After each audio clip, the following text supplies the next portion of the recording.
Di sebelah kanan mungkin diisi dulu terlebih dahulu di dalam. Diisi dulu di sebelah kanan. Silahkan bergeser untuk memudahkan jamaah yang baru datang masuk. Silahkan diisi sebelah kanan dahulu.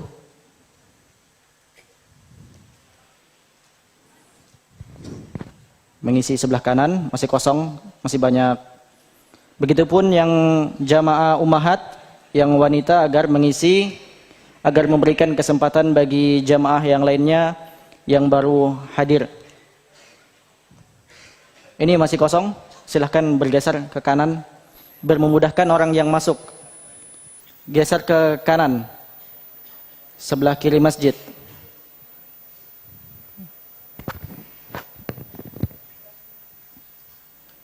Ya, silahkan ke kanan.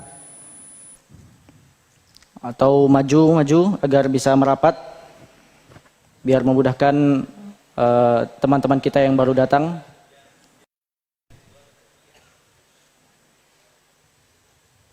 Ya, di depan pun masih kosong. Begitu juga kami ingatkan yang ummahat.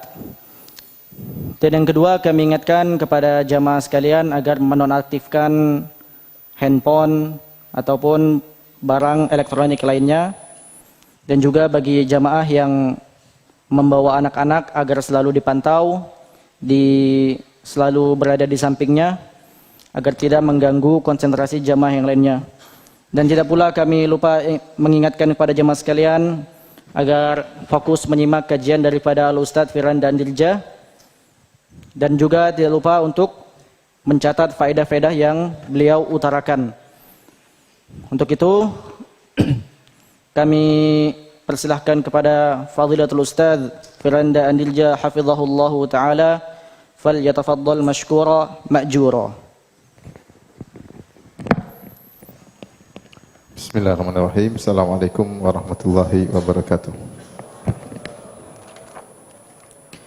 Alhamdulillahi ala ihsani wa syukru lahu ala taufiqihi wa amtinani. Asyhadu an la ilaha illallah wahdahu la syarika lahu ta'ziman li sya'nih. Wa asyhadu anna Muhammadan abduhu wa rasuluh da'ila ridwanih. Allahumma salli alaihi wa ala alihi wa ashabihi wa ikhwanih. Hadirin dan hadirat yang dirahmati oleh Allah Subhanahu wa taala. Pada kesempatan yang bahagia ini kita melanjutkan pembahasan kita tentang aqidah Al-Imam Asy-Syafi'i rahimahullahu ta'ala. Ya. Sebelum kita membacakan kitab tersebut, kita sampaikan muqaddimah yang terakhir tentang sumber-sumber akidah Al-Imam Syafi'i rahimahullahu ta'ala. Perhatikan di layar ya, saya sudah tuliskan. Qadarullah tulisannya bahasa Arab ya. Muqaddimah ya. Masadir aqidat Al-Syafi'i rahimahullahu ta'ala. Atau saya tuliskan bahasa Indonesia. Bisa dibaca enggak? Enggak bisa ya? Susah ya? Hah? Silo? Silo apa enggak bisa baca? Jangan sok silo. Ada dua kemungkinan ya. Silo atau nggak bisa baca. Ya saya tuliskan ulang bahasa Indonesia. Baik.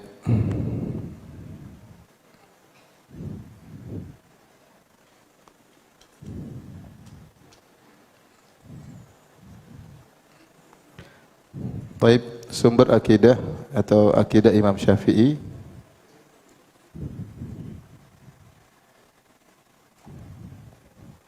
Rahimahullahu ta'ala ya. Yang pertama sumber-sumbernya. Sumber-sumber mendapatkan atau termaktubnya akidah Syafi'i.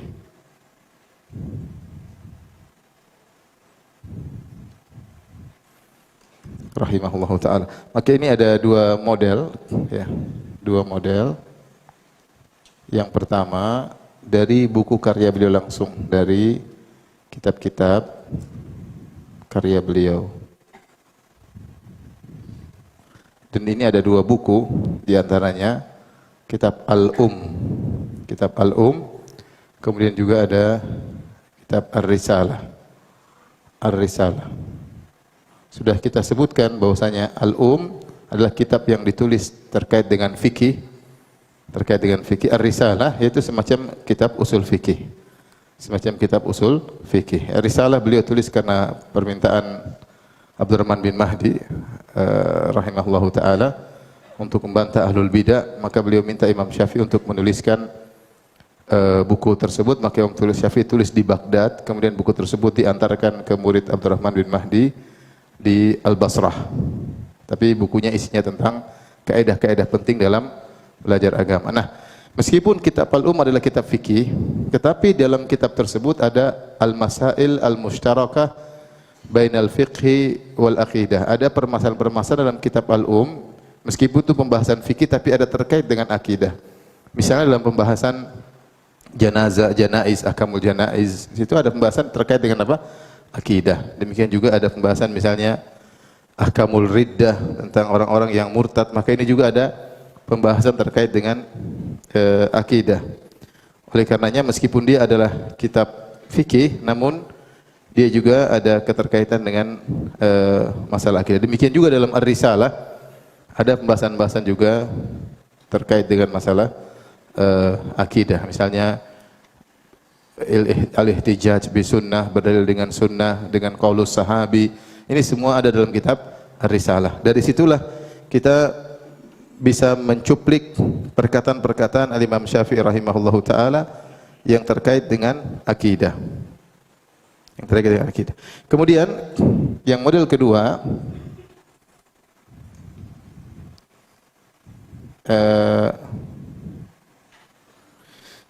dari selain kitab beliau, selain kitab-kitab beliau. Nah, ini ada beberapa model juga. Ini ada beberapa model. Yang pertama dari kitab-kitab akidah bersanad.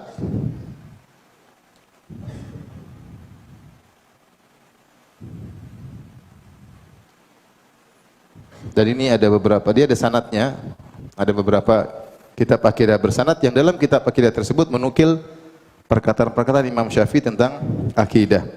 Seperti kitab Syarah Usul I'tiqad Ahli Sunnah wal Jamaah karya Al-Lalakai, ada yang baca Al-Lalikai atau Al-Lalakai, dan dia bermadzhab Syafi'i. Dan Al-Lalakai ini wafat pada tahun 418 Hijriyah. Dia punya buku Syarah Usul I'tiqad Ahli Sunnah, kalau tidak salah dicetak 6 jilid, saya ada juga di rumah, ya, tentang akidah Ahli Sunnah, dan dia menukil banyak dari para salaf. Di antaranya beliau menukil dari Imam Syafi'i rahimahullahu taala. Contohnya lagi, misalnya kitab Al-Hujjah fi Bayanil Mahajjah karya Qawamus Sunnah Al-Asbahani, Abul Qasim Qawamus Sunnah Al-Asbahani. Qawamus Sunnah Al-Asbahani. Yang ini wafat pada tahun 535 Hijriah. Ini 535 Hijriah. Kemudian juga yang ketiga buku Aqidatus Salaf wa Ashabil Hadis. Ini sudah diterjemahkan karya As-Sabuni. Aqidatus Salaf wa Ashabil Hadis. Ini juga akidahnya, nukilannya bersanad. Dan ini karya As-Sabuni, wafat 449 ya. 449 Hijriyah. Tentu ada buku-buku akidah bersanad yang lainnya masih banyak, namun di antaranya buku-buku ini. Dan ini penting, para ulama menulis buku-buku akidah bersanad seperti buku-buku yang ditulis oleh misalnya anaknya Imam Ahmad bin Hanbal, ya, dan sehingga kita mengetahui bagaimana akidah para ulama salaf secara langsung ya. Karena orang sering berkata agama harus bersanad. Kita bilang iya, agama harus bersanad, apalagi masalah apa? Akidah. Jangan sampai seorang kemudian sibuk cari sorban bersanad ya. Padahal rawinya belum tentu sahih, belum tentu thiqah. Atau cara bersiwak bersanad, katanya cara siwak pertama begini belok. Sanadnya belum tentu apa? Sahih. Yang lebih penting adalah bagaimana akidah bersanad. Bahwasanya akidah kita kembali kepada para ulama salaf, kepada Imam Ahmad bin Hanbal, kepada Abu Hanifah, kepada Imam Malik, kepada Imam Syafi'i, kepada Al-Auza'i, kepada Sufyan ibn Uyainah, kepada Imam Al-Bukhari. Dan mereka punya buku-buku akidah. Kita tinggal baca buku akidah mereka seperti apa, sehingga kita tahu bahwasanya para salaf yang lebih ngerti tentang apa? Akidah. Ini penting. Akidah kita harus punya sanad tentang akidah. Kalau sanadnya tidak sahih kita enggak terima. Kita tidak terima. Baik. Di antaranya juga adalah diambil dari kutub Manaqib Syafi'i. Kitab-kitab manaqib. Manaqib maksudnya tentang keutamaan-keutamaan Imam Syafi'i. Di sini ada dua kitab yang terkenal. Yang pertama adalah Manaqib Syafi'i karya Al-Baihaqi. Li Al-Baihaqi. Al-Baihaqi wafat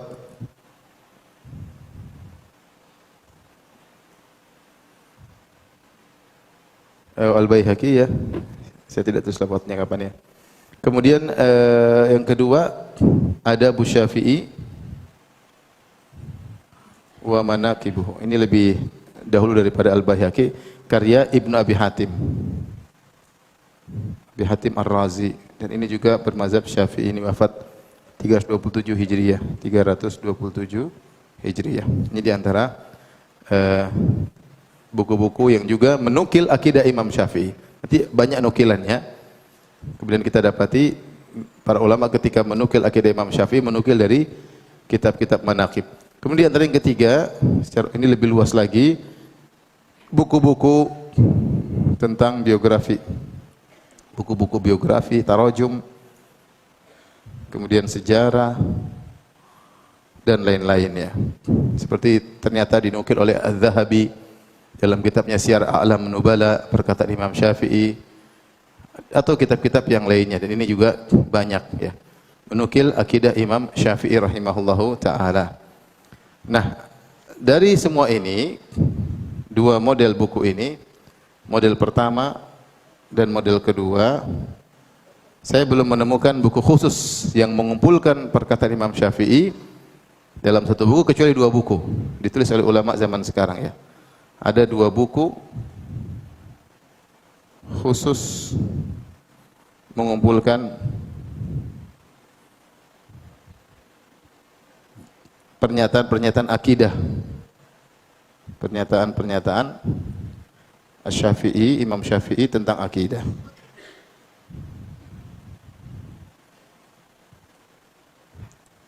Yang pertama, buku yang pertama karya Dr. Al-Anqari hafizahullah ta'ala ya. Bentar.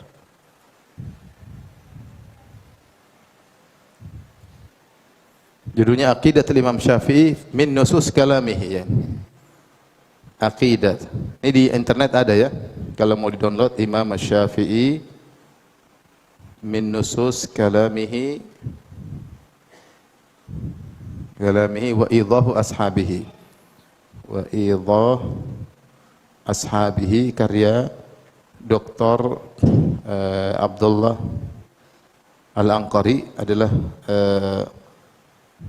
ulama atau mudaris, dosen di Jamiat Ulumul Qura. Jadi judulnya Aqidat Al-Imam Syafi'i, akidah Imam Syafi'i dari perkataannya langsung. Dari perkataannya apa? Langsung, dan penjelasan para ulama Syafi'iyah tentang akidah tersebut. Buku tidak terlalu tebal. Buku ini 90 halaman, di internet ada. 90 halaman. Kemudian buku yang kedua yang mau kita baca, ini judulnya. Ini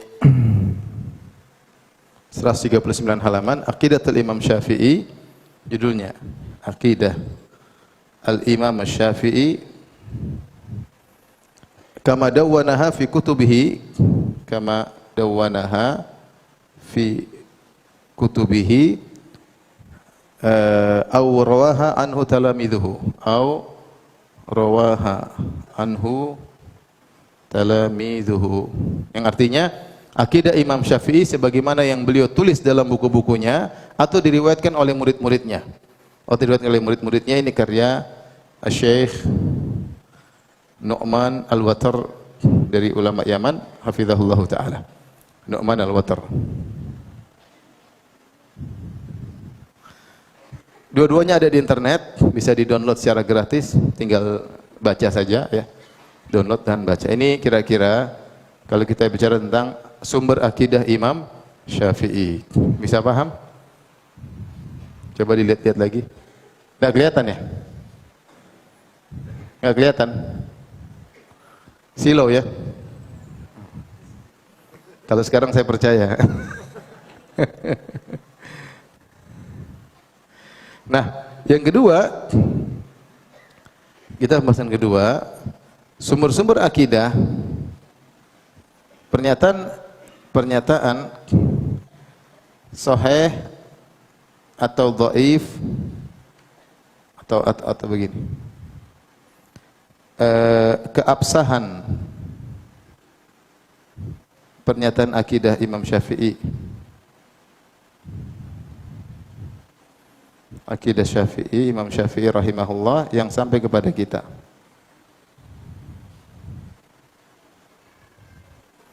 Ada pernyataan Imam Syafi'i tentang akidah sampai kepada dengan tiga model. Yang pertama dengan sanad yang sahih.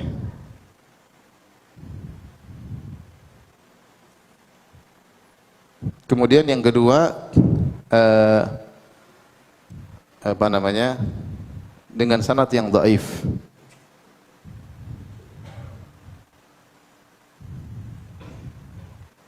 Yang ketiga ada yang tanpa sanad. Maka yang kita fokuskan yang ini, yang dengan sanad yang sahih. Ada pernyataan Imam Syafi'i yang tanpa sanad, dan itu juga ada beberapa terkait dengan akidah namun tanpa sanad. Bahkan di antara mereka para ahlul bidah ada yang menisbahkan kepada Imam Syafi'i dengan kedustaan. Disebut kepada Imam Syafi'i dengan kedustaan. Kata dia, ini kata Imam Syafi'i. Lah, mana dalilnya? Mana Imam Syafi'i ngomong kata dia? Karena ini yang masuk akal. Tidak mungkin Imam Syafi'i ngomong yang tidak masuk akal. Dan pasti Imam Syafi'i juga ngomong begini. Artinya menurut masuk akal, menurut akal apa? Akal dia ya. Sehingga dia menisbahkan suatu kepada Imam Syafi'i padahal tanpa sanad. Dan ini juga termaktub dalam buku-buku akidah yang ditulis oleh mereka ya. Oleh mereka. Imam Syafi'i berkata begini, ternyata tidak ada sanadnya. Kalau dicari maka tidak kita dapatkan. Nah, kita bilang al-isnadu minad-din. Ya, laulal isnadu la qala man syaa ma syaa, kata salaf bahwasanya isnad adalah bagian dari agama. Kalau bukan karena isnad semua orang bebas ngomong apa yang dia inginkan. Ya. Makanya ketika banyak perawi yang pembohong, pendusta atau pelupa atau memasukkan bid'ahnya dalam riwayat, maka sammu lana rijalakum, sebutkan perawi-perawi kalian agar kita tahu ini sanadnya sahih atau tidak, perawinya thiqah atau tidak. Nah, akidah Imam Syafi'i pun demikian sampai kepada kita, ada dengan sanad yang sahih, ada dengan sanad yang lemah, dan ada yang tanpa sanad. Contoh dengan sanad yang lemah seperti buku masyhur Juz'un fihi i'tiqad Syafi'i, karya ulama Syafi'i yang bernama Al-Hakari. Al-Hakari ini didhaifkan oleh para ulama. Sebenarnya isinya bagus ya. Cuma dia kalau meriwayatkan hadis dia bermasalah. Nah, dia punya buku tentang akidah Imam Syafi'i dengan sanad, tetapi dia sendiri bermasalah. Ya. Karena kita tahu dia perawi bermasalah, kita tidak cantumkan. Tidak cantumkan.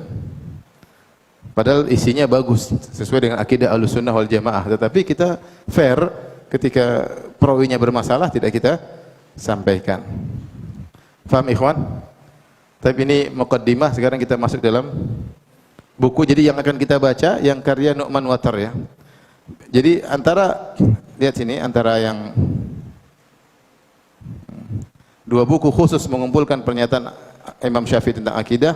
Pertama akidah Imam Syafi'i dari kalangan Abdullah Al-Anqari, yang kedua Nu'man Watar. Perbedaannya di antara dua buku ini, buku yang pertama Abdullah Al-Anqari hafizahullah taala, beliau mentahrir, jadi beliau membahas dengan bukan hanya menukil tapi beliau bahas.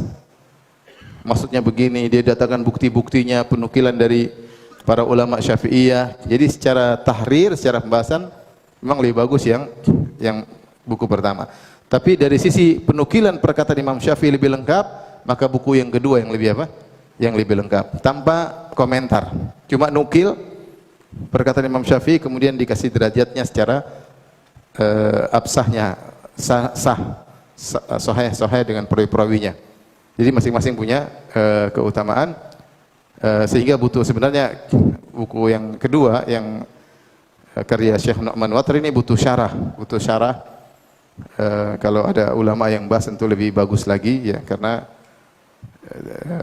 penting untuk dijelaskan pernyataan-pernyataan Imam Syafi'i rahimahullah taala. Baik, kita bahas insyaallah sekarang. Kalau ada yang punya kuota bisa download ya. Tulis saja Akidah Imam Syafi'i Nu'man Watar, ada, tinggal PDF-nya keluar.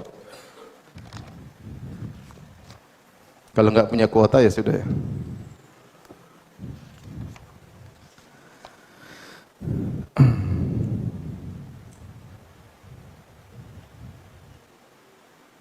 Sebentar.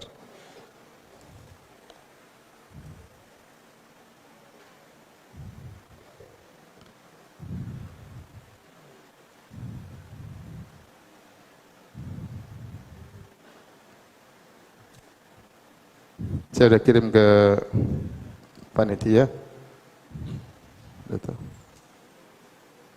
Dapat tidak di internet?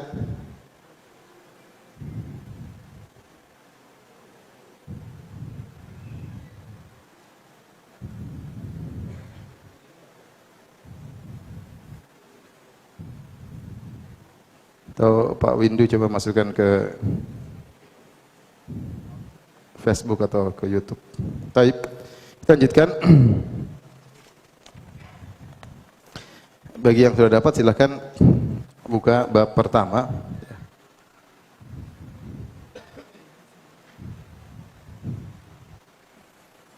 Bab pertama, bab ma jaa fi fadlil Imam Syafi'i rahimahullah wa azimu manzilatihi wa husnu atharihi. Bab tentang keutamaan Imam Syafi'i rahimahullah dan tingginya kedudukan beliau, dan juga bagaimana efek yang baik atau dampak yang baik sepeninggal beliau ya, atau dari beliau. Di sini ada beberapa riwayat, di antaranya Anil Hasan bin Muhammad bin Sabah Az-Za'farani ya. Di antaranya murid Al-Imam Syafi'i. Di mana Az-Za'farani ini? Di Mesir apa di Baghdad? Ya? Di Baghdad. Qala kana ashabul hadis rukudan hatta aiqadhahum Syafi'i rahimahullah. Dulu para ahlul hadis tidur sampai datang Imam Syafi'i bangunkan mereka. Sampai datang Imam Syafi'i bangunkan apa? Bangunkan mereka. Bahkan dalam sebagian perkataan di dalam buku satunya disebutkan dulu para fuqaha seperti tabib, para ahlul hadis seperti apoteker. Apoteker menyediakan obat, yang mengolah data untuk kasih resep siapa? Dokter ya. Ya, seperti itu. Artinya para ashabul hadis, para ahlul hadis ilmunya kurang secara fikih. Maka datang Imam Syafi'i menggabungkan keduanya. Dia dokter sekaligus apa? Apoteker ya. Dia ahli fikih dan juga ahli hadis. Maka jadilah para ahlul hadis pintar-pintar, canggih. Di antaranya Imam Ahmad bin Hanbal. Imam Ahmad bin Hanbal bukan cuma ahlul hadis, dia juga apa? Faqih. Dia juga apa? Faqih ya.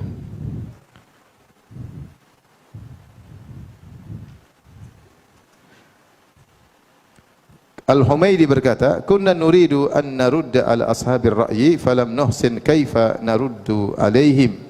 Kami dahulu ingin membantah ashabur ra'yi, yaitu madrasahnya ashabur ra'yi, namun kami tidak tahu cara bantah yang baik. Sampai hatta ja'ana Syafi'i fafataha lana. Sampai Imam Syafi'i datang, maka kami dibukakan cara membantah mereka.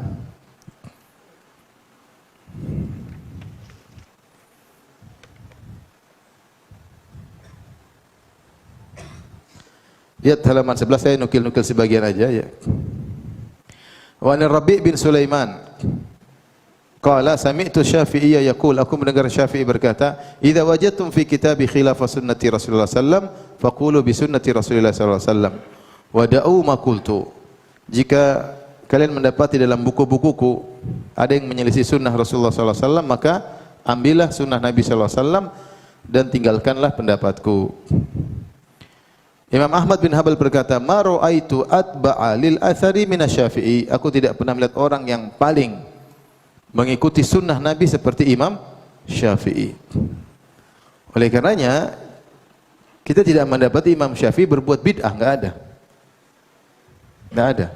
Imam Syafi'i ngajarin bid'ah-bid'ah yang terjadi sekarang ini hampir enggak ada. Paling kalau disebut ada bid'ah-bid'ah ujungnya enggak sampai ke Syafi'i. Ujungnya enggak sampai ke Imam Syafi'i rahimahullahu taala. Bahkan sebagian masalah fikih Imam Syafi'i agak kencing. Contohnya masalah apakah boleh menyembelih berkorban atas nama mayat misalnya. Imam Syafi'i lebih cenderung pada pendapat tidak, karena tidak ada dalilnya. Karena tidak ada dalilnya. Ada beberapa masalah disebutkan karena tidak ada dalilnya. Kalau kita baca, kenapa? Karena tidak ada sunnah yang menjelaskan akan hal tersebut.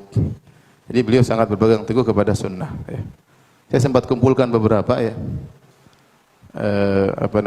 bagaimana beliau berpegang teguh kepada sunnah. Kalau tidak salah di pembahasan di buku saya yang dulu ya tentang bid'ah hasanah ya, tentang bid'ah hasanah.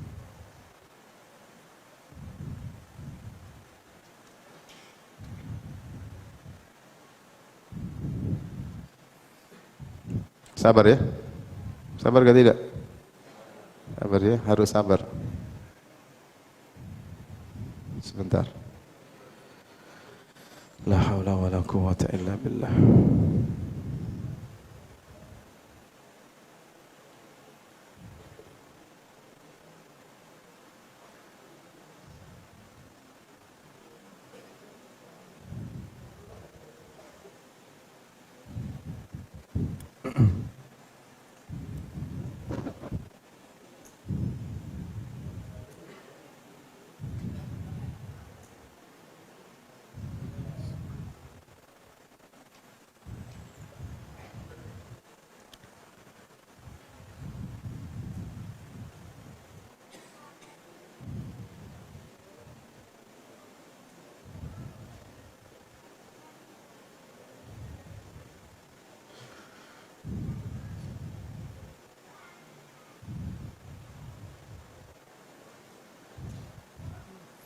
Maksudnya contoh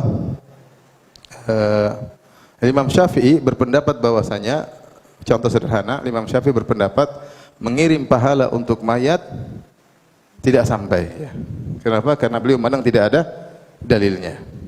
Mengirim pahala baca Quran untuk mayat tidak sampai, dan beliau berkata yang bermanfaat bagi mayat cuma 3 adalah mendoakannya, menghajikannya, dan juga mengumrohkannya, bersedekah atas nama mayit. Kenapa beliau membatasi cuma 3? Karena itu yang ada apa? Dalilnya. Artinya beliau benar-benar berpegang teguh dengan asar.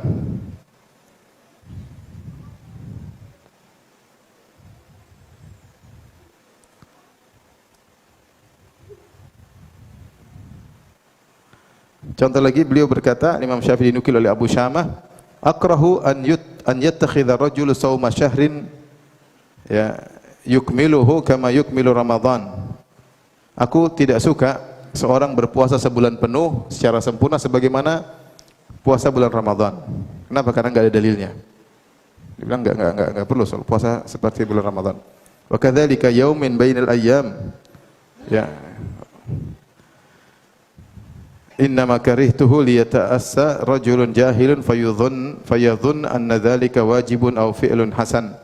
Demikian juga aku tidak suka ada orang yang sengaja berpuasa pada hari tertentu di antara hari yang lain kalau tidak ada dalilnya. Tiba-tiba ingin puasa hari Selasa misalnya tanpa ada dalilnya.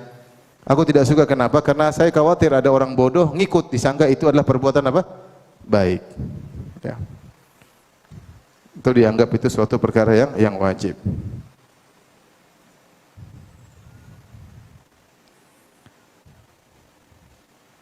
Beliau berkata juga ya, wa uhibbu dalam kitab wa uhibbu an yakhlasal imam an yakhlas ya, atau an yukhallisal imam al-khutbah bihamdillah wassalat ala Rasulillah wal idhah wal qiraah wala yazidu ala dzalik. Aku ingin imam menyelesaikan khutbah Jumatnya dengan muji Allah, dengan salawat kepada Rasulullah, memberi wejangan, baca Quran dan tidak ditambah-tambah. Tidak ditambah-tambah. Ya, bahkan beliau, perhatikan ini sekedar saya sampaikan ya. Kenapa beliau berdalil dengan asar dari para salaf. Akhbarana Abdul Majid an Ibnu Jurayj qala qultu li Atha ma alladhi ara an-nas yad'una bihi fil khutbah yauma idzin. Dari Ibnu Jurayj aku bertanya kepada Atha, seorang tabi'in, apa itu yang aku lihat orang-orang berdoa ketika khutbah di hari tersebut? Abalagha ka anin Nabi sallallahu alaihi wasallam au amman ba'da Nabi sallallahu alaihi wasallam? Qala la, apakah telah sampai kepadamu dari Nabi sallallahu alaihi wasallam bahwasanya orang-orang berdoa ketika khutbah seperti kita berdoa ketika khutbah. Ya, kita berdoa ketika apa? Khutbah. Setiap khutbah Jumat kita berdoa. Khutbah Id kita berdoa. Au amman ba'da Nabi sallallahu alaihi wasallam, ataukah ada kalangan sahabat setelah Nabi yang berdoa ketika khutbah? Qala la, kata Atha, tidak. Innama uhdits, ini hanya perkara yang diada-adakan.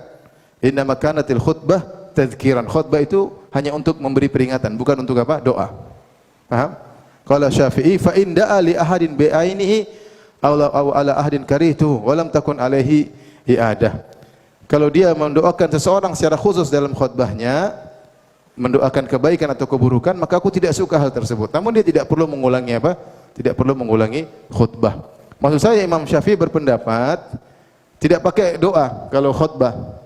Dia mengatakan cukup khutbah itu alhamdulillah, bermuji Allah, bersalawat kepada Nabi, menyampaikan nasihat, baca Quran, ada qiraah dalam khutbah tersebut, wala yazidu ala dzalik, tidak usah ditambah. Kenapa dia berpendapat demikian? Karena dia tidak ada dalilnya, paham? Saya ingin menyampaikan bahwasanya kata Imam Ahmad, ma ra'aitu atba'a lil athar min asy-Syafi'i. Aku tidak menemukan seorang yang paling berpegang teguh dengan athar, hadis atau perkataan para sahabat seperti siapa? Imam Syafi'i. Sampai dia mengatakan yang baik khutbah tidak usah pakai doa, karena khutbah bukan tempat apa? Berdoa. Khutbah adalah untuk memberi peringatan. Dan beliau menukil asar dari Atha, seorang tabi'in. Imam Syafi'i juga, lihat, beliau memilih ketika setelah salat berzikir sendiri-sendiri, bukan rame-rame. Imam Syafi'i berkata, wa akhtar lil imam wal ma'mum an yadhkurallah ba'da al-insiraf minas salat wa yukhfiyani dzikra. Aku memilih pendapat bagi imam dan makmum untuk berzikir kepada Allah setelah selesai salat, wa yukhfiyani dzikr, dan dua-duanya berzikir dengan lirih, baik imam maupun makmum. Illa ayyakuna imaman yuhibbu an yuta'allama minhu fayajhar hatta yara annahu qad tu'allima minhu thumma yusir. Kecuali imam, orang-orang ingin belajar zikir setelah salat darinya, maka dia keraskan agar orang-orang belajar. Kalau dia lihat orang-orang sudah ngerti, dia sirkan kembali, dia lirihkan kembali.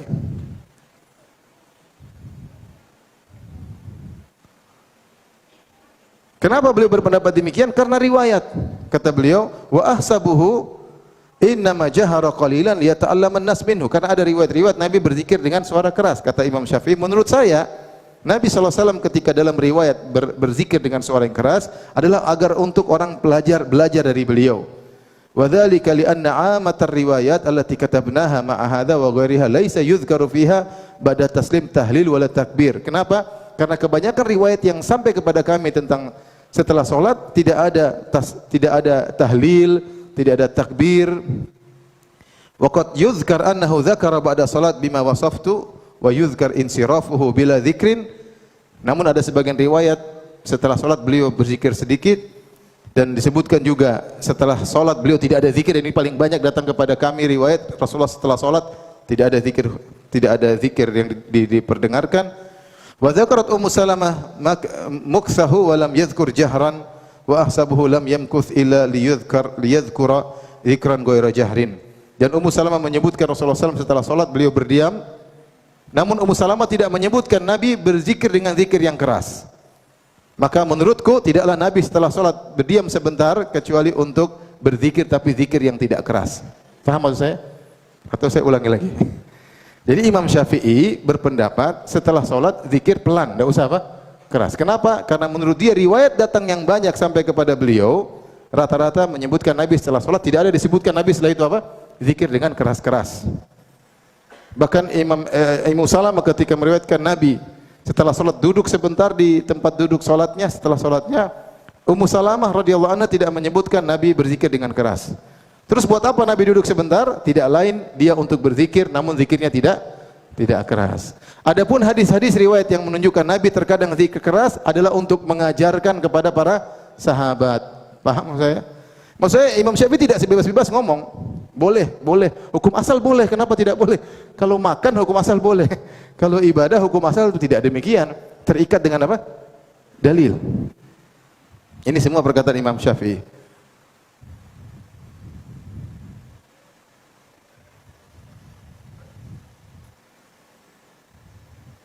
Ini lihat kitab Al-Um juga, tadi dari kitab Al-Um. Ininya contoh, maksud saya. Kalau tidak salah juga tadi masalah, nanti mungkin bisa dicek kembali, saya sudah baca lama tentang masalah menyembelih untuk mayat. Kalau kita apa namanya berkorban, bolehkah kita berkorban untuk mayat khusus? Misalnya ayah saya sudah meninggal, ini kambing untuk ayah saya tok.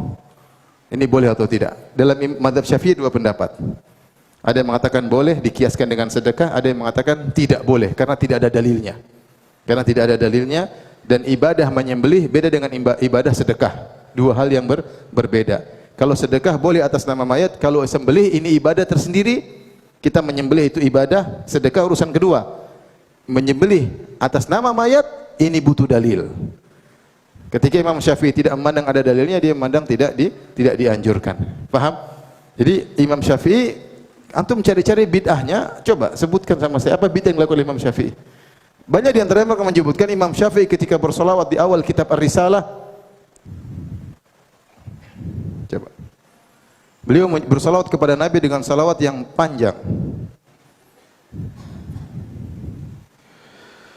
Dan kita bilang salawat itu, ya, asalnya adalah doa, ya.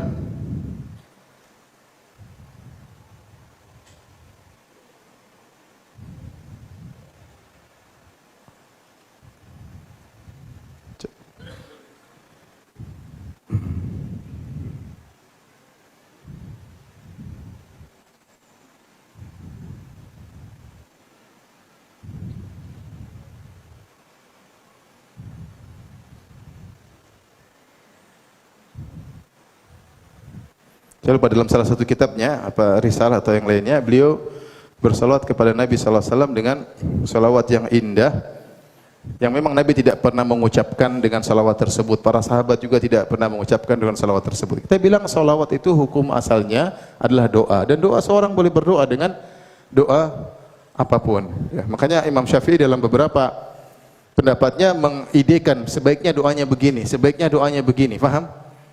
Seperti doa kalau orang mau begini, doa untuk dia menganjurkan sebaiknya doa begini. Ternyata beliau mengumpulkan dari doa-doa dari para salaf, kemudian beliau rangkai. Karena doa hukum asalnya boleh kita berdoa dengan doa yang kita buat sendiri, apalagi dari para salaf. Demikian juga bersalawat. Orang bersalawat, Allahumma sholli ala habibina ala syafi'ina sayyidina Muhammad. Boleh enggak? Boleh aja. Enggak ada masalah.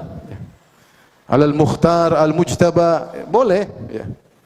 Ala khairil anbiya wal mursalin, boleh. Rasulullah tidak pernah ngomong begitu, tapi ini boleh, namanya kan doa. Ya Allah, bersalawatlah kepada Nabi Muhammad sallallahu alaihi wasallam. Itu bukan berarti Imam Syafi'i berbuat apa? Bid'ah. Karena memang hukum asalnya berdoa, kita boleh berdoa dengan lafal apapun, ya. Adapun membuat ritual ibadah, ini saya tidak menemukan Imam Syafi'i berbuat bid'ah kemudian bikin ritual ibadah baru. Kalau ada tolong sampaikan kepada saya. Pasti Imam Syafi'i kalau menyatakan sesuatu dia pasti punya dalil. Tidak seperti sekarang orang liar bikin apa saja lah. Hukum asalnya kita boleh bikin ibadah macam-macam lah. Gimana? Saya sampai diskusi sama sebagian orang gara-gara masalah ini. Saya bilang, coba kalau orang sekarang di Mekah, kita kan kalau umrah habis tawaf kita sholat 2 rakaat setelah apa? Tawaf, ya enggak? Setelah itu kita sa'i. Setelah sa'i terus ngapain? Gundul kan, selesai. Kalau ada orang sholat 2 rakaat setelah sa'i, boleh atau tidak? Contohnya sama antum. Umrahnya sekarang dia umrah. Umrah kan tawaf, salat 2 rakaat setelah tawaf, kemudian sa'i, ya enggak? Setelah sa'i cukur rambut, selesai. Nah, kalau ada orang berinisiatif, berinovasi, berkreasi setelah sa'i dia salat lagi 2 rakaat, boleh atau tidak? Boleh atau tidak? Kenapa tidak boleh, saya tanya? Karena enggak ada contohnya, selesai. Padahal salat bagus atau tidak? Bagus, apalagi di Masjidil Haram, bagus ya? Apalagi habis sa'i, bagus. Tapi enggak boleh. Kenapa enggak boleh? Karena Nabi tidak mencontohkannya. Lihatlah Imam Syafi'i sampai mengatakan khutbah sebaiknya enggak usah pakai doa. Padahal doa bagus atau tidak? Kalau kita pakai logika, doa bagus enggak? Bagus. Di depan orang banyak apalagi, bagus atau tidak? Banyak yang mengaminkan enggak? Kata Imam Syafi'i sebaiknya enggak usah. Kenapa? Karena enggak ada dalilnya. Paham? Jadi kalau kita bebas ya bebas beribadah, begitu buat apa pakai hadis ya? Kita semua bikin kreasi sendiri. Azan bagus atau tidak azan? Azan dan iqamat bagus. Kalau azan salat Id bagus atau tidak? Hah? Kenapa? Saya cuma tanya, kenapa tidak bagus? Kan azan orang melahirkan boleh azan kan? Boleh, menurut pendapat sebagian ulama ya. Azan ketika ada takut di tengah-tengah ada setan, kita boleh azan, setannya kabur. Nah, kalau salat Id boleh enggak azan? Salat Idul Fitri, Idul Adha, salat gerhana, salat tarawih azan. Kenapa tidak boleh? Bukankah azan bagus? Bukankah itu berzikir kepada Allah? Jawabannya cuma satu, karena Nabi tidak pernah melakukannya.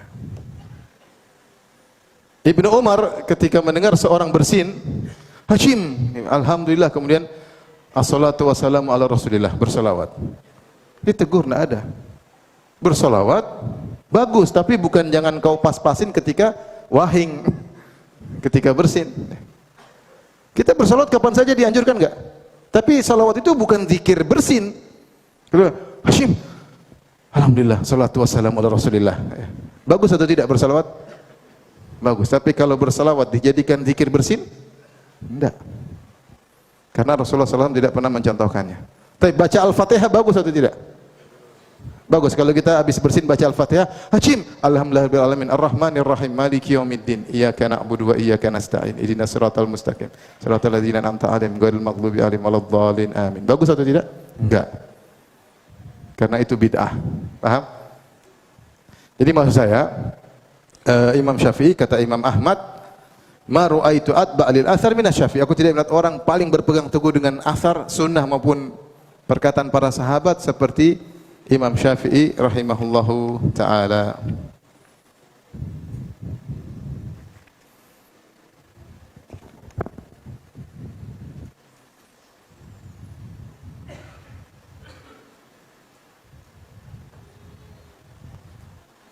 Saya bacakan perkataan Imam Ahmad bin Hanbal. Wa an Abi Ghalib Ali bin Ahmad bin Al-Azdi anil Imam Ahmad annahu su'ila an Muhammad bin Idris Syafi'i.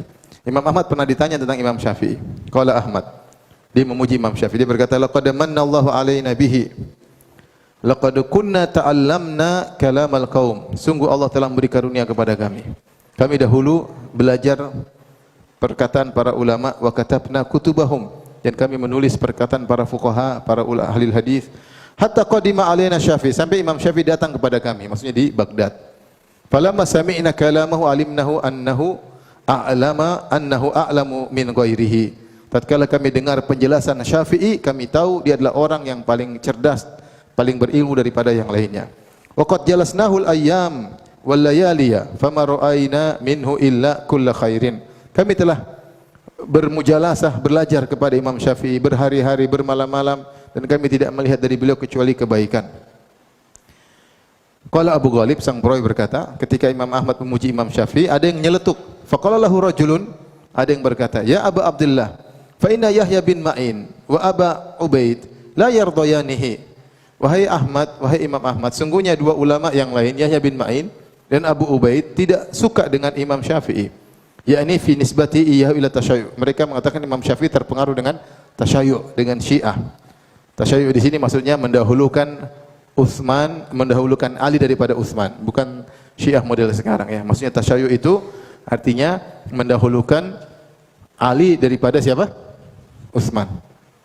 Bukan mengkafirkan Utsman. Kalau Syiah zaman sekarang Utsman dikafirkan ya.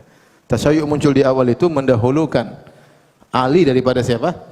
Utsman. Artinya Ali lebih afdal daripada Utsman. Kalau kita Ahlus Sunnah, Utsman lebih afdal daripada Ali bin Abi Thalib radhiyallahu anhu, dan kedua-duanya lah orang-orang di jalan surga, dan kedua-duanya adalah kerabat Nabi sallallahu alaihi wasallam. Utsman mantunya Nabi sallallahu alaihi wasallam, Ali juga mantunya Nabi sallallahu alaihi wasallam, sekaligus sepupunya Nabi sallallahu alaihi wasallam. Maka orang ini nyeletuk, "Wahai Abu Abdullah, wahai Imam Ahmad, sungguhnya dua ulama ini tidak suka karena mereka melihat Imam Syafi'i terpengaruh dengan tasyayyu'." Ahmad berkata, Imam Ahmad berkata rahimahullah, "Ma ara ma yakulani." Menurutku pendapat mereka berdua tidak benar, menuduh bahwasanya Imam Syafi'i terpengaruh dengan tasyayyu'. Wallahi ma ra'ayna minhu illa khairan. Demi Allah aku tidak melihat dari Syafi'i kecuali kebaikan. Wala sami'na illa khairan, dan aku tidak mendengar dari beliau kecuali kebaikan. Tsumma qala Ahmad liman haulahu, kemudian Imam Ahmad berkata kepada orang-orang yang hadir di sekelilingnya, "I'lamu rahimakumullah, ketahuilah, semoga Allah merahmati kalian. Anna rajula min ahli ilmi, idza manahahu Allahu syai'an minal ilmi wa haramahu qurana'ahu wa ashkalahu hasaduhu." Sungguhnya seorang, dia bicara pembicaraan umum, sungguhnya seorang kalau Allah beri anugerah kepadanya tentang suatu ilmu, dan teman-teman sejawatnya yang selevel dengan dia tidak mendapatkan ilmu tersebut, maka teman-temannya ini akan hasad kepada dia. Dia memiliki suatu ilmu yang tidak mereka miliki. Faramahu bima laisa fihi, maka mereka akan menuduh dia dengan suatu yang tidak dia lakukan. Wa bi'satil khaslah fi ahli ilm, dan ini adalah perangai yang sangat buruk bagi penuntut ilmu, bagi para ulama yang hasad satu dengan yang lainnya. Dan itu terjadi bahkan di kalangan para ulama, di kalangan para asatidzah, di kalangan para penuntut ilmu, sampai ulama ada yang menulis buku judulnya Tahasudul Ulama, hasad di kalangan para ulama ya. Imam Ibn Taimiyah juga telah menyebutkan bahwasanya hasad di antara ahli ilm juga terjadi sebagaimana hasad di antara ahli amwal. Para pemilik harta saling hasad, para pemilik ilmu juga terkadang saling hasad di antara mereka. Seharusnya tidak demikian. Seharusnya tidak demikian, karena di sebagaimana dikatakan al-ilmu rahimun baina ahlihi. Bahwasanya ilmu itu adalah rahim bagi seluruh penuntut ilmu. Harusnya saling kasih sayang menyayangi. Seakan-akan ilmu adalah rahim induk dari seluruh penuntut ilmu, karena mereka bermuara kepada rahim yang sama. Harusnya mereka saling menyambung silaturahmi, harusnya saling sayang menyayangi, bukan hasad menghasati di antara mereka. Tapi Imam Ahmad menyampaikan, demikianlah Imam Syafi'i dihasati oleh sebagian yang lain. Jadi di antaranya kita sudah sampaikan tadi malam ketika beliau dihasati oleh seorang ulama Malikiyah ya di Mesir, yang kemudian berdoa kepada Allah, dan doa itu sampai kepada Imam Syafi'i. Dia berdoa, "Allahumma amit Syafi'i." Ya Allah, wafatkanlah Syafi'i. Fa innaka illam tumithu indarasa madhhabu Malik. Ya Allah, wafatkanlah Syafi'i. Kalau engkau tidak wafatkan Syafi'i, maka mazhab Imam Malik akan sirna. Dia enggak suka sama Imam Syafi'i. Baik. Di antara hal yang menarik, lihat halaman berikutnya. Wa qadima Abu Ismail At-Tirmidzi Naisabur. Abu Ismail At-Tirmidzi datang ke kota Naisabur.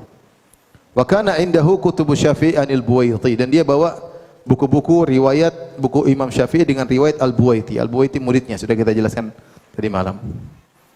Maka di Naisabur ada namanya Ishaq bin Rahawai, seorang ulama. Kemudian Ishaq bin Rahawai pun datang menemui Abu Ismail. Dia berkata, "Li ilaika hajah, saya punya keperluan kepada engkau. Allah tuhadditha bi kutubi Syafi'i ma dumta bi Naisabur." Saya berharap kau tidak usah menyampaikan isi buku Imam Syafi'i selama kau di Naisabur, ya. Nanti kau pergi ya terserah, di Naisabur enggak perlu. Ya. kata Ishaq bin Rahawai. Fa ajabahu ila dzalik. Maka Abu Ismail pun memenuhi permohonan Ishaq. Kemudian falam yuhaddits bi hatta kharaja, maka dia tidak pernah menyampaikan buku Imam Syafi'i, dia tidak pernah sebarkan ilmunya Imam Syafi'i di Naisabur sampai dia keluar dari kota Naisabur. Kenapa? Kata Al-Baihaqi mengomentari kisah ini. Beliau berkata, "Arada Ishaq ma'a idhami mahallihi minal ilm an yartafi ismuhu fima wudi'a minal kutub fil fiqh duna Syafi'i." Ishaq bin Rahawai ma'a'idhami mahli minal ilmi, padahal ilmunya yang luar biasa. Ishaq seorang ulama besar. Dia ingin nama dia terangkat dengan buku-buku yang dia tulis di Naisabur. Maka dia bilang, jangan baca buku lain, buku saya aja yang dibaca. Ya. Tentang fikih. Bukan bukunya Syafi'i yang terkenal di Naisabur. Dia ingin buku dia yang terkenal di Naisabur. Wa arada Ishaq inginnya demikian rahimahullah. Wa arada Allah an tartafi'a kutubu man kana yaqul, sementara Allah punya kehendak lain. Allah ingin kitab-kitab Imam Syafi'i yang pernah berkata, ma ubali law anna an-nasa katabu kutubi hadhihi wa nadharu fiha wa tafaqahu thumma lam yansabuha ilayya abadan. Aku tidak peduli kalau saya punya buku, orang-orang belajar dari bukuku, menukil dari bukuku, menyampaikan dari buku tanpa harus bilang itu buku saya, enggak ada masalah bagi saya. Jadi Imam Syafi'i mengatakan, saya ingin ilmu saya sampai kepada masyarakat, tidak perlu tahu ilmu itu dari saya, enggak ada masalah. Saya tidak ingin terkenal, intinya gitu. Saya tidak harus orang mengenal itu ilmu dari saya. Yang penting ilmu saya sampai kepada masyarakat. Ketika Imam Syafi'i niatnya tulus, justru dia yang terangkat. Fakana ma arada Allah azza wa jalla duna ma arada ghairuhu. Maka yang terjadi adalah kehendak Allah, bukan kehendak orang-orang lain. Sini ya, ini Al-Baihaqi menjelaskan Ishaq bin Rahawai rahimahullah meskipun ilmunya sangat tinggi, tapi ketika dia ingin bukunya yang naik, bukunya malah yang tidak naik. Yang naik bukunya siapa? Syafi'i rahimahullah ta'ala. Baik, kita lanjut. Halaman 15.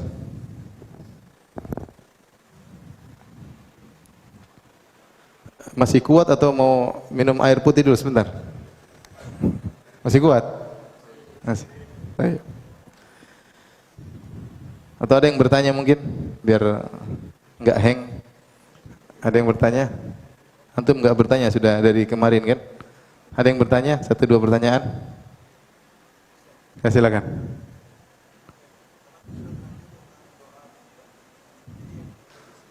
Enggak, saya enggak mau bahas fikih.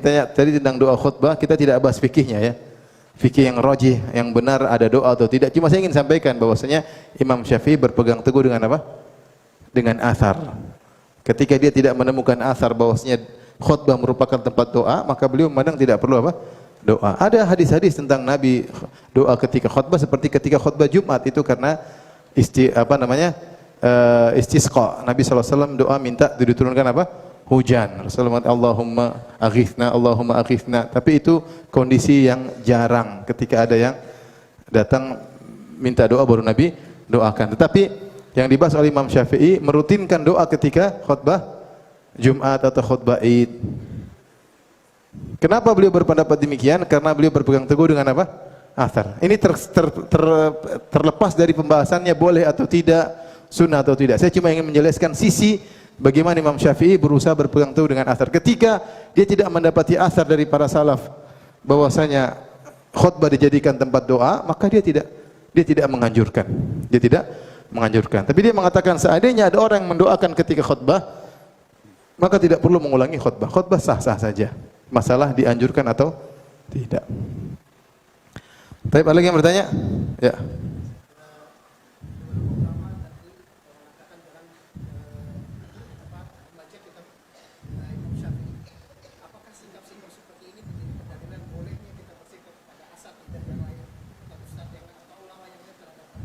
Maksudnya tidak boleh membaca?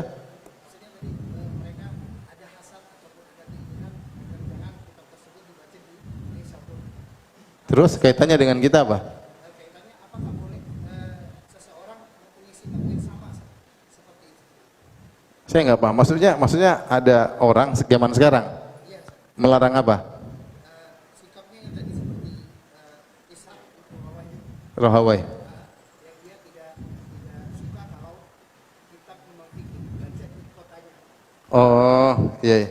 Terus ada orang seperti itu?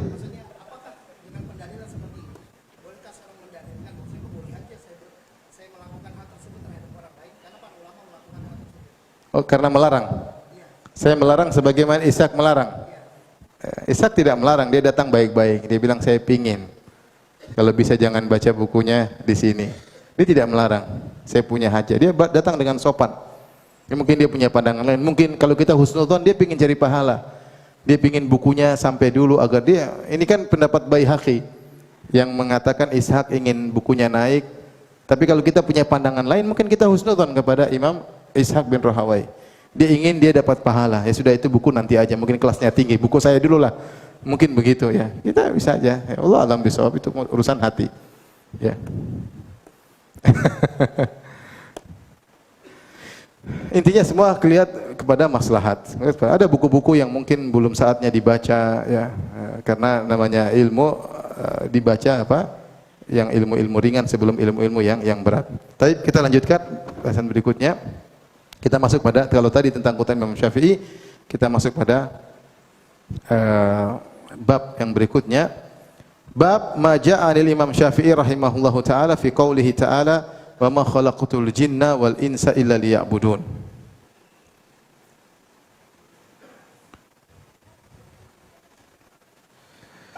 Bab yang datang dari Imam Syafi'i, ini pembabannya yang bikin adalah Syekh Nu'man Watar ya. Beliau mengumpulkan perkataan Imam Syafi'i, kemudian beliau berusaha membuat bab-bab judul yang terkait dengan nukilan-nukilan dari pernyataan Imam Syafi'i.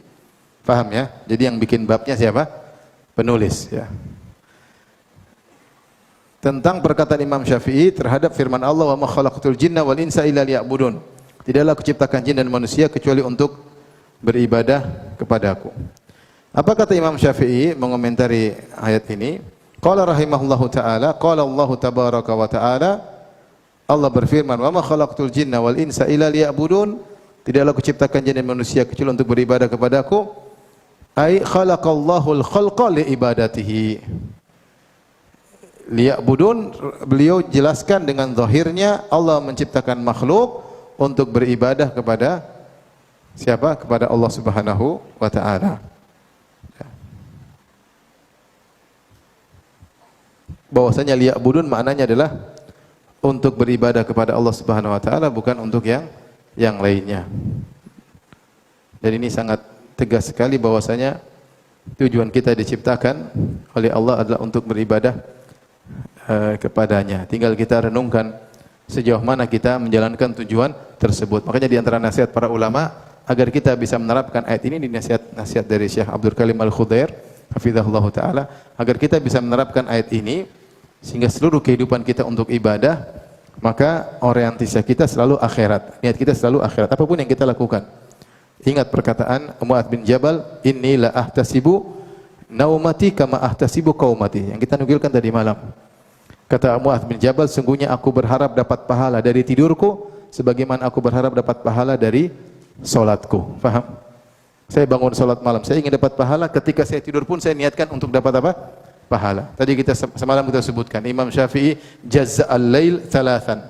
Imam Syafi'i membagi malam menjadi 3 bagian.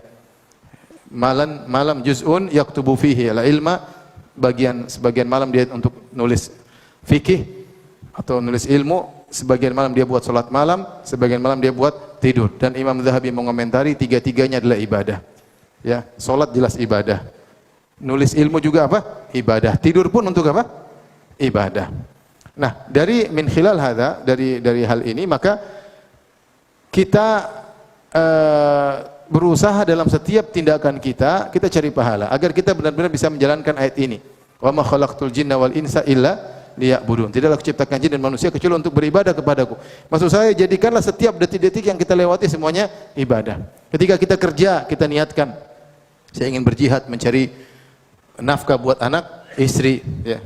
Kita ngobrol dengan teman, kita niatkan saya ingin menyenangkan hatinya, karena tabassumuka fi wajhi akhika shadaqah, senyum di depan wajah saudaramu adalah apa? Sedekah. Ketika ngobrol sama istri juga kita ingin menyenangkan apa? Hatinya. Sementara senantiasa orientasi kita adalah akhirat, maka semuanya bernilai pahala. Tapi kalau kita melakukannya tanpa ada niat, maka tidak ada pahala. Makanya Rasulullah SAW mengatakan, apa namanya? Lasta tunfiqu nafaqatan tabtaghi biha wajh Allah. Tidaklah kau berinfak apapun dengan mengharap wajah Allah, harus ada niat. Illa ujirta alaihi, kecuali kau dapat pahala. Sampai suapan yang kau masukkan dalam mulut istrimu, ya. Seorang melakukan apa sih? Sampai dia berhubungan dengan istrinya, dia niatkan dengan banyak niat, ya. Dia niatkan dengan banyak niat. Di antaranya menyenangkan istri, di antaranya apa namanya? Ingin punya anak yang saleh, di antaranya untuk menundukkan pandangan, ya. Di antaranya untuk menunaikan hak jasad, ya. Banyak, ya. Para ulama sebutkan. Ya. Yang ini semua tidak bisa dilakukan oleh jomblo, ya. Ya, makanya Rasulullah SAW mengatakan fi buti ahadikum sadaqah wa fi buti ahadikum sadaqah. Kata Allah, nisa'ukum harthul lakum fa'tu harthakum anna syi'tum wa qaddimu li anfusikum. Lihat tafsir ayat itu. Wanita-wanita kalian adalah sawal hadang kalian, maka datangilah sawal, bercocok tanamlah ke sawal hadang kalian, wa qaddimu li anfusikum, dan berbuat baiklah untuk diri kalian. Sebagian ulama menafsirkan berbuatlah kebaikan bagi diri kalian tatkala berhubungan dengan istri kalian. Bahwasanya berhubungan dengan istri itu bisa mendatangkan apa? Pahala. Seperti tadi kita niatkan yang banyak, niat menjaga kemaluan kita, niat menjaga pandangan kita, niat menjaga kemaluan istri, niat menjaga pandangan istri, niat agar bisa punya anak yang saleh, niat untuk menunaikan hak jasad, ya. Dan macam-macam kita niatkan, maka semua berpahala sampai pada perkara yang seperti itu. Maksud saya, ingat Allah ciptakan kita untuk apa? Beribadah. Jadi jangan kita batasi ibadah di sini saja dengan ibadah yang mahdhah atau ibadah salat, baca Quran. Itu terlalu sempit. Kita ingin dapat pahala dalam segala kegiatan kita. Ingat perkataan Mu'adz bin Jabal, fa inni ahtasibu naumati kama ahtasibu qaumati. Aku juga ingin dapat pahala dengan tidurku sebagaimana aku ingin dapat pahala dengan salat malamku, ya. Paham? Jadi kemana-mana kita niatkan, kita bersafar ke sana, bersafar kemari. Kalau enggak kita rugi. Antum kerja pergi pagi pulang sore, ternyata antum tidak niatkan ibadah, ya hanya perkara biasa saja. Tidak akan berubah menjadi bernilai pahala kecuali dengan niat. Kata Allah, kata Nabi sallallahu alaihi wasallam, innamal a'malu binniyat. Hidup cuma sebentar, umur tinggal sedikit. Apalagi yang rambutnya sudah putih semua, ya. Kita enggak tahu kapan dipanggil oleh Allah Subhanahu wa taala. Baik, kita lanjutkan bab berikutnya.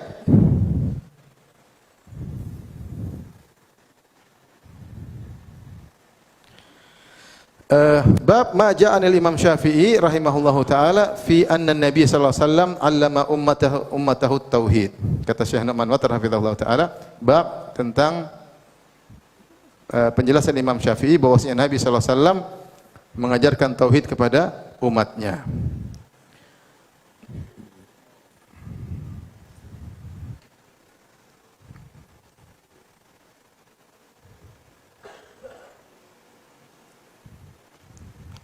Tapi saya bacakan. An Muhammad bin Aqil bin Al-Azhar Al-Faqih. Qala ja'a rajulun ila Al-Muzani. Ada seorang datang kepada Al-Muzani. Siapa Al-Muzani? Muridnya Imam Syafi'i. Di mana? Di Mekah, di Mesir atau di Baghdad? Di Mesir. Kemudian seorang itu datang ke Al-Muzani dan dia berkata, fasa'alahu an syai'in minal kalam. Lantas dia bertanya kepada Al-Imam Al-Muzani tentang ilmu kalam. Ilmu kalam lagi santer ketika itu. Orang-orang belajar ilmu kalam, ilmu filsafat. Apa itu ilmu kalam? Ilmu kalam adalah filsafat yang berbicara tentang teologi, tentang ketuhanan. Yang ilmu filsafat ini diambil dari orang-orang Yunani. Jadi filsafat secara sederhana, filsafatlah metode berpikir. Secara sederhana maknanya adalah metode apa? Berpikir, filosofi. Dan metode berpikir ini setiap kaum ada filsafatnya. Disebutkan oleh Ibnu Qayyim dalam kitabnya Ighathatul Lahfan. Setiap kaum punya filsafat. Ada filsafat Cina, filsafat India, filsafat Mesir, kemudian filsafat Yunani. Bahkan ada pembahasan di kalangan para ulama, apakah orang-orang Yunani ini murni menciptakan filsafatnya ataukah mereka mencuri dari filsafat Mesir? Karena peradaban Mesir lebih tua dari mereka. Ada pembahasan sampai ada risalah tentang masalah itu, tentang apakah filsafat Yunani ini murni dari mereka, hasil karya otak mereka yang luar biasa pintar, ataukah mereka hasil curian dari filsafat Turath al-Masri, filsafat Mesir yang sudah peradabannya sebelum ada sebelum filsafat Yunani. Ala kulli hal, setiap negara punya, kita juga ada filsafat, mungkin filsafat Jawa, filsafat Indonesia, ya, filsafat, dan filsafat itu macam-macam. Ada terkait dengan ilmu sosial, tentang filsafat tentang keluarga, tentang berinteraksi, ya. Bukan ini yang kita bahas. Orang bicara filsafat fisika, filsafat kimia bebas. Tinggal kita cek benar atau tidak. Yang jadi masalah ketika berbicara tentang teologi, tentang ketuhanan. Jadi ulama-ulama Yunani seperti Socrates, kemudian Plato, Aristoteles dan Plotinus, mereka ternyata tidak hanya berbicara tentang sosiologi, ya, tetapi mereka berbicara juga tentang teologi yang disebut dengan mawara'al alam, yaitu filsafat tentang dibalik alam semesta ini. Ada namanya kausa prima atau al-illah al-ula atau al-illah al-fa'ilah dan macam-macam. Ada suatu dibalik alam semesta ini yang mengkreat, yang membuat alam ini. Nah, mereka berbicara tentang sifat kreator ini, tentang kausa prima ini. Ketika mereka berbicara suatu hal yang gaib, tentu pasti ngawur. Pasti apa? Ngawur. Kalau mereka bicara tentang sosiologi, bolehlah. Sosiologi berdasarkan pengalaman, tentang biologi, tentang fisika, tentang kimia, oke lah. Tapi ketika mereka berbicara tentang metafisika atau suatu di balik alam semesta ini, tentang kausa prima, tentang asal muasal alam, maka ini mereka sering ngawurnya. Namun pendapat-pendapat mereka itu tertuangkan dalam buku-buku yang diterjemahkan dalam bahasa Arab, terutama di zaman Khalifah Al-Ma'mun. Kemudian orang-orang Islam membaca buku tersebut. Sudah diterjemahkan sebelumnya, tapi giat-giat benar-benar diterjemahkan ketika di zaman Khalifah Al-Ma'mun. Sehingga banyak kaum muslimin yang kaget atau kagum dengan perkataan mereka. Kenapa kaum muslimin ketika membaca buku-buku filsafat Yunani yang diterjemahkan tentang berbagai macam ilmu, mereka lihat sungguh luar biasa besarnya akal orang-orang Yunani ini. Sehingga mereka menerima seakan-akan mereka ini orang sudah di atas, canggih, semuanya pintar. Nah, ketika orang-orang Yunani juga bahas masalah ketuhanan, akhirnya mereka juga ambil pembahasan tersebut. Sehingga orang-orang Yunani pun mengatakan, Tuhan harus begini, syarat Tuhan harus begini, 1, 2, 3, 4. Inilah yang diambil oleh orang-orang ahlul kalam. Mereka mengatakan dengan ini disebut dengan qat'iyat aqliyat, yaitu perkara yang absolut, tidak bisa ditolak. Sehingga mereka berusaha memahami Tuhan bukan dengan Al-Quran dan Sunnah. Jadi secara sederhana, apa itu ilmu kalam? Ilmu kalam adalah berusaha memahami tentang Tuhan tidak lewat Al-Quran dan Sunnah, tapi murni pakai logika. Itu namanya ilmu apa? Ilmu kalam. Yang dasar-dasar ilmunya tersebut diambil dari Yunani. Dan kalau antum baca ya perkataan Yunani, antum akan dapati syarat-syarat Tuhan 1, 2, 3, 4. Mereka sebutin Tuhan harus begini, Tuhan harus begini, Tuhan harus begini, Tuhan harus begini. Yang syarat-syarat ini diambil oleh Jahmiyah, Mu'tazilah, termasuk Asy'ariyah, adalah suatu kepastian kebenaran yang pasti absolut, bukan yang relatif. Ketika mereka anggap ini suatu kesatuan yang absolut, kepastian yang absolut, kebenaran yang absolut, seperti 1 tambah 1 sama dengan 2, maka semua ayat-ayat Al-Quran yang menyelisihi kebenaran-kebenaran absolut ini harus ditakwil, karena ini tidak bisa dirubah-rubah. Ini pasti benar. Ini pasti benar ngambil dari mana? Dari Yunani, paham? Susah, antum kurang paham ya? Mau ditulis biar paham ya?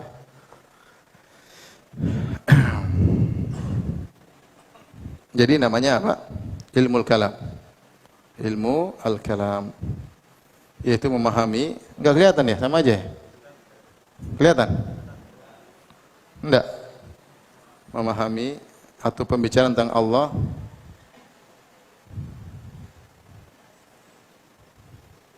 pembicaraan tentang Tuhan disebut dengan teologi, tanpa Al-Quran dan Sunnah.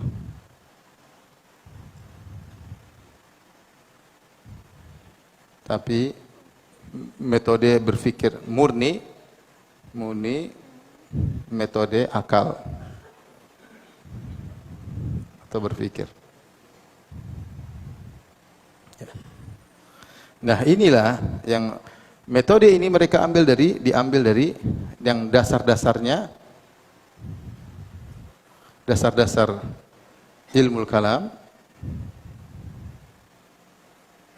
diambil dari filsafat Yunani, para filsuf Yunan.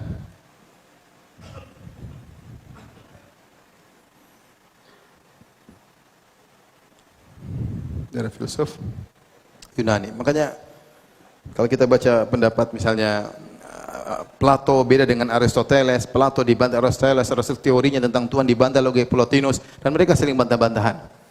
Mereka saling bantah-bantahan. Ya. Dan orang-orang Yunani itu bukan Yahudi, bukan Nasrani, apalagi Islam, bukan juga Islam. Dan tidak mungkin kita bicara tentang Tuhan kecuali dengan wahyu. Akal kita ini terbatas. Ada perkataan Imam Syafi'i, saya bacakan ya, bahwasanya akal itu memiliki keterbatasan. Sebagaimana alat-alat indera yang lainnya, mata kita terbatas nggak? Terbatas. Kita nggak bisa lihat yang terlalu kecil, kita nggak bisa terlalu jauh, kita nggak bisa lihat di balik tembok. Sama, pendengaran kita juga terbatas. Kita nggak bisa mendengar yang frekuensinya lebih tinggi atau lebih di bawah. Frekuensi kita yang bisa kita dengar ada range-nya, ada apa namanya, ada batasnya, dari sekian sampai sekian segini. Di atas itu kita nggak bisa dengar, di bawah juga kita nggak bisa dengar. Ya. Demikian juga mata juga ada batasannya, mata juga ada batasannya.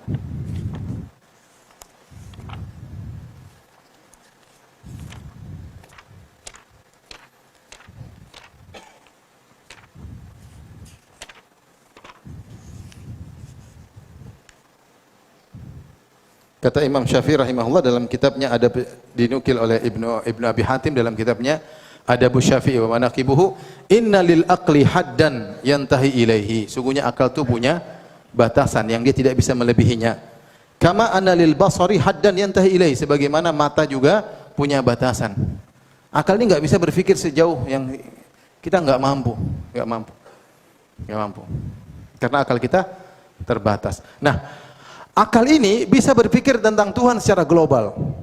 Sederhana, saya yakin Tuhan itu ada. Karena alam semesta ini terjadi dengan sempurna, dengan aturan-aturan yang luar biasa, sunnatullah yang berlaku. Kalau saya berdoa juga ada yang mengabulkan, padahal saya bicara nggak ada yang dengar. Dengan akal saya bilang Tuhan itu ada. Dan saya yakin Tuhan tersebut pasti maha mendengar, pasti maha ini, pasti maha berkuasa, pasti maha berilmu. Kalau tidak, bagaimana dia bisa? Tapi detail-detailnya tentang sifatnya, Tuhan ada wajah atau tidak, Tuhan kemudian ada syadidul iqab atau tidak, ini nggak bisa, nggak mungkin kita mereka-reka. Kenapa? Karena akal kita tidak sampai, paham? Nah, orang-orang Yunani, mereka dengan keterbatasan akal mereka ingin bicara tentang Tuhan, dan mereka pasang aturan Tuhan harus begini, harus begini, harus begini, harus begini. Ini yang menjadikan sebagian ahlul bidah terjebak. Jahmiyah, Mu'tazilah terjebak dengan yang mereka sebut dengan qat'iyat akliyah, yaitu kebenaran-kebenaran akal yang absolut. Mereka pegang, mereka anggap ini kebenaran yang tidak bisa dirubah. Ketika ada ayat-ayat yang menyelisih kebenaran ini, mereka pasti takwil. Mereka pasti takwil. Contoh, mereka meyakini bahwasanya secara absolut Tuhan itu tidak boleh berarah misalnya. Tuhan tidak boleh di arah tertentu, Tuhan tidak boleh ditunjuk. Mereka punya keyakinan ini dari mana mereka ambil? Dari orang-orang Yunani. Ini ada pembahasannya khusus, tapi saya tidak bahas sekarang ya. Ketika mereka meyakini hal tersebut, maka semua dalil yang mengatakan Allah di atas, mereka harus apa? Takwil, paham? Karena ada kebenaran absolut yang mereka anggap 1 tambah 1 sama dengan apa? 2. Kalau tidak begitu tidak bisa. Tuhan harus begini. Tuhan harus begini.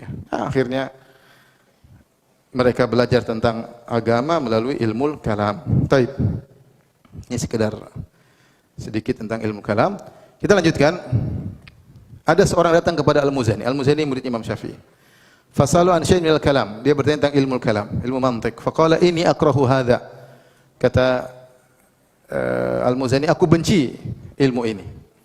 Bal anha anhu, bahkan aku melarang kalian belajar ilmu seperti ini. Kama naha anu Syafi'i, karena Syafi'i rahimahullah melarang orang belajar ilmu apa? Kalam. Dan pendapat Imam Syafi'i sangat banyak ya.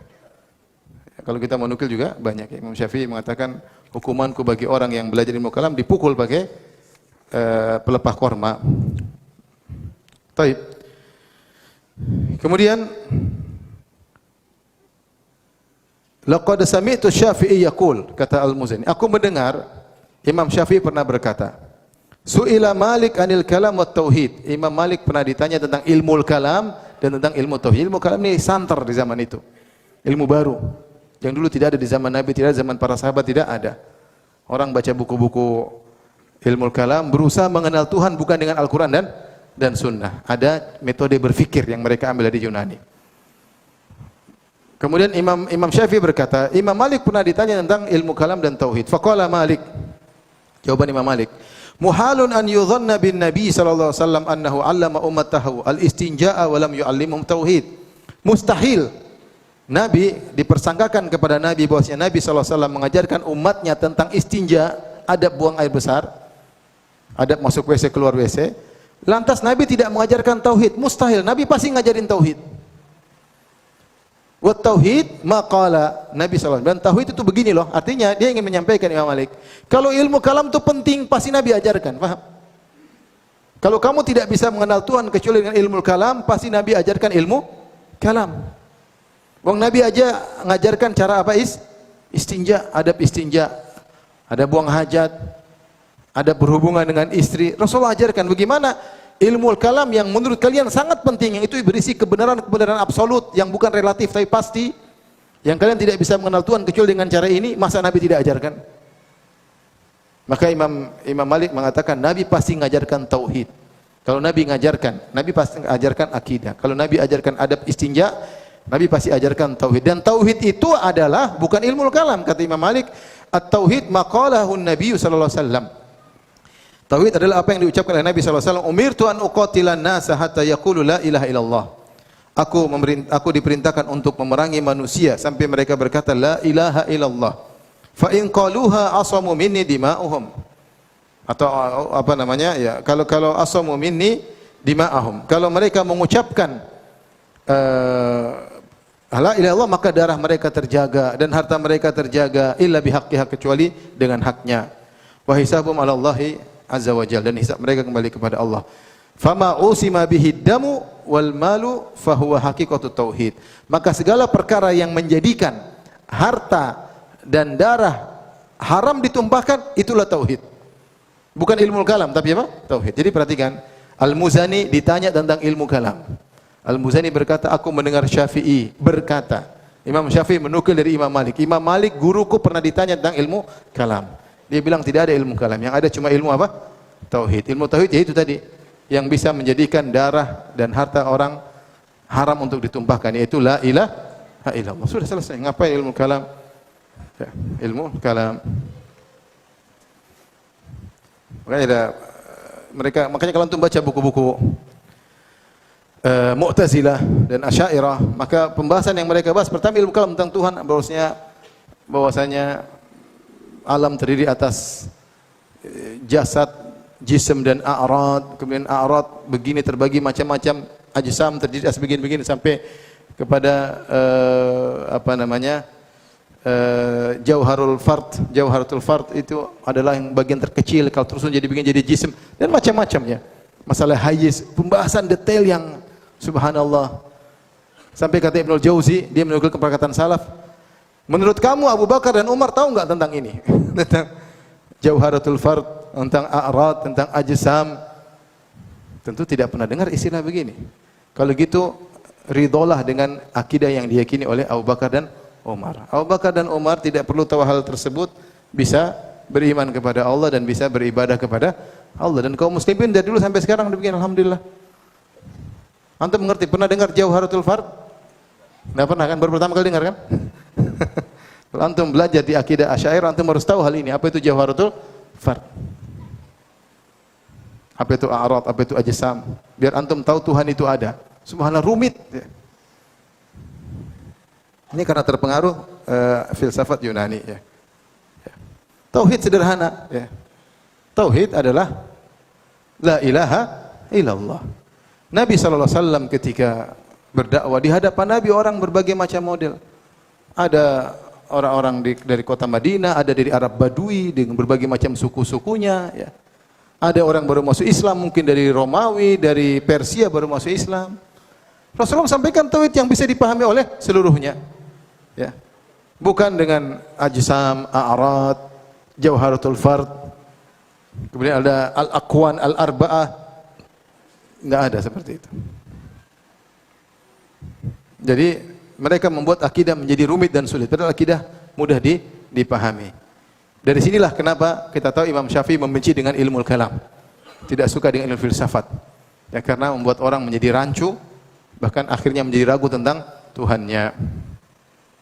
Tapi kita lanjutkan. Ma ja'a anil Imam Syafi'i rahimahullah fi wujubil ikhlas lillah fil qaul wal amal. An Rabi' bin Sulaiman al-Muradi, anil Imam Syafi'i qala. Rabi' bin Sulaiman al-Muradi, murid Imam Syafi'i. Dari Imam Syafi'i beliau berkata, "Wa an yukhlisan niyyata lillah fi ma qala wa amil." Hendaknya seorang mengikhlaskan niatnya pada apa yang dia ucapkan dan apa yang dia kerjakan. Fa innallaha yakfi mimma siwahu wa la yakfi minhu syai'un ghairuhu. Sungguhnya Allah mencukupkan seorang dari selain Allah, adapun selain Allah tidak akan mencukupkan orang tersebut. Imam Syafi'i menjelaskan kita hendaknya ikhlas bukan hanya pada perbuatan saja, tapi semuanya, ya. An yukhlisa an-niyyah lillah. Jadi dalam perkataan pun fi ma qala wa amil. Seorang ketika berkata-kata dia harus ikhlas. Ketika dia berbicara, berucap, dia harus ikhlas. Ketika dia beramal juga harus ikhlas. Ini pesan Imam Syafi'i rahimahullahu taala. Kenapa? Karena kalau dia ikhlas, Allah akan cukupkan dia dari selain Allah Subhanahu wa taala. Adapun kalau dia berharap dari selain Allah, maka dia tidak akan pernah cukup.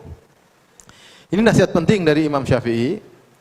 Karena kita terkadang lupa untuk ikhlas dalam berbicara. Antum dalam berbicara antum berusaha untuk ikhlas. Dalam menulis status, dalam men-share pengajian, ya. Ikhlas, ya. Bukan niatnya macam-macam, ya. Karena riya itu bisa masuk dalam amal soleh, bisa juga masuk dalam perkataan maupun status, ya. Bisa atau tidak? Bisa. Seorang waspada, ya. Karena status itu juga terkadang, ya, sarana untuk riya. Status tidak lain adalah bentuk lain dari perkataan. Orang bisa mengungkapkan dengan lisan dan orang bisa mengungkapkan dengan apa? Tulisan, ya. Waspada, ya. Tidak usah tulis misalnya, alhamdulillah di siang hari yang amat panas ini Allah masih menguatkan langkah kakiku menuju Masjid Nabawi. Maha besar Engkau ya Allah. Dia kasih tahu orang saya sedang di Masjid Nabawi, dia kasih tahu orang bahwasanya saya sedang berjalan menuju masjid. Kelihatannya sih bagus, memotivasi. Kita jangan tuduh dia riya, tapi kita bilang waspada. Hati-hati. Tanpa dia sadar, ya. Ya. Status jangan ganggu saya sedang i'tikaf misalnya. Matikan HP. Jadi dalam status pun waspada, ya. Dalam status pun waspada. Antum kira berdoa, orang berdoa belum tentu ikhlas.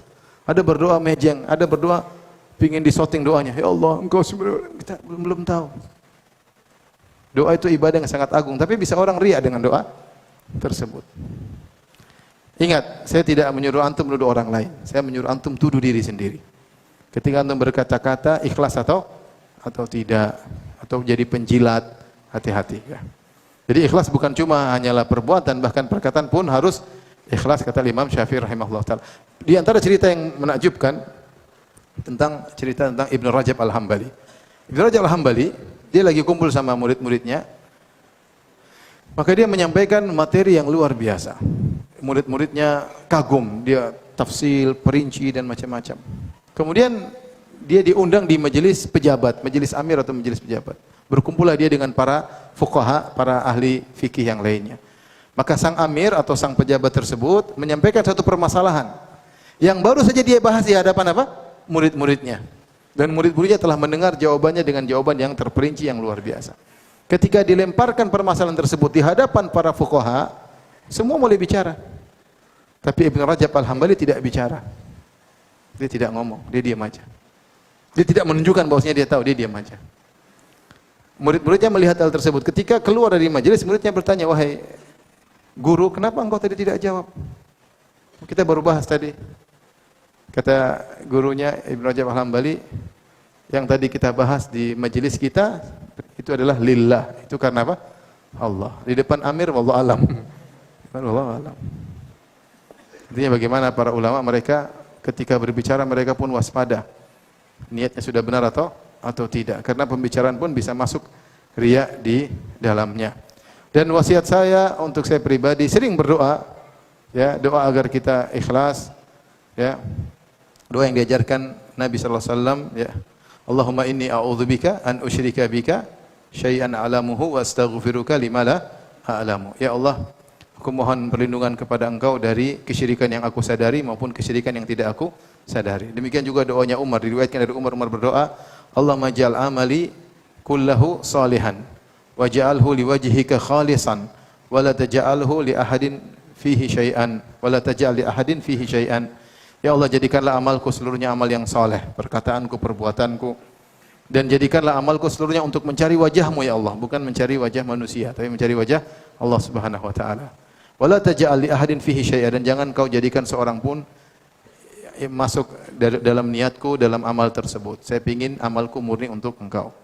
Insyaallah kalau seorang banyak berdoa kepada Allah, Allah mudahkan dia untuk tulus kepada Allah Subhanahu wa taala. Baik, waktunya sudah habis ya. Sekarang bagian saya tanya buat antum dapat apa? Hadiah ya. Setelah ini kita masuk insyaallah nanti maghrib ya. Nanti maghrib, antum mau hadir enggak? Siapa yang mau hadir nanti maghrib? Ya, angkat tangan dulu, angkat tangan dulu, saya ingin tahu. Insyaallah semuanya insyaallah, tapi saya ingin tahu ya. Oh, ya deh. Kalau enggak ada yang hadir saya pulang malam ini. Baik, pertanyaan pertama,